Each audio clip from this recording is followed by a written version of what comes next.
आपकी man power की company है आईटी कॉन्स जो है सर, उसमें देखा जाए तो फीमेल्स को कभी कभी कुछ एडवांटेज उठा लेती हैं, जैसे डाल देती हैं कंपनी के ऊपर कि मुझे प्रेगनेंसी पीरियड में निकाल दिया। राधे राधे सर, कैसे हैं?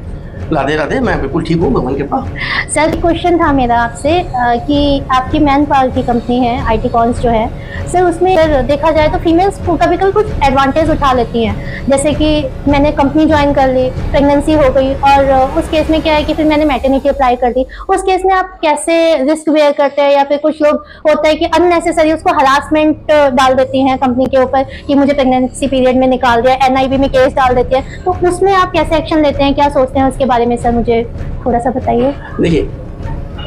जो हमारा इंटरव्यू के बाद में सिलेक्शन फॉर्म होता है उसके अंदर एक कॉलम होता है जिसके अंदर हम पूछते हैं, अगर वो फीमेल मैरिड वीमेन है तो हम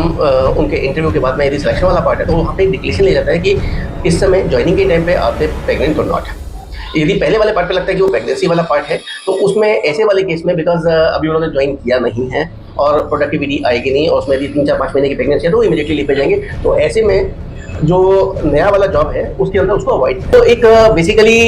ये अगेंस्ट नहीं है, बट क्योंकि 1 महीना ज्वाइन करने के बाद 2 महीने के बाद छुट्टी पे जाना है 6 महीने के लिए, तो ना तो प्रोडक्टिविटी आएगी और ना ही उसका कोई अभी इमीडिएटली, क्योंकि पोजीशन इमीडिएट है और वो पोजीशन इमीडिएट है किसी काम के लिए लिया जाता है, बट यदि वो काम की बजाय वहाँ पे फिर छुट्टी आ जाए तो फिर आपको नया करना पड़ेगा, तो ऐसे केस में इस चीज को अवॉइड किया जाता है। दूसरी चीज है, यदि किसी ने उस चीज को छिपा के, तथ्य को छिपा के कि हाँ प्रेगनेंसी है और नहीं है और झूठ बोला, उसके पता लगता है 2 महीने के बाद वो लीव लाना क्या चाहते हैं, तो ऐसे केस के अंदर लॉ के हिसाब से क्या एक्शन होना चाहिए तो वकील साहब आप ज्यादा अच्छे से बता पाएंगे।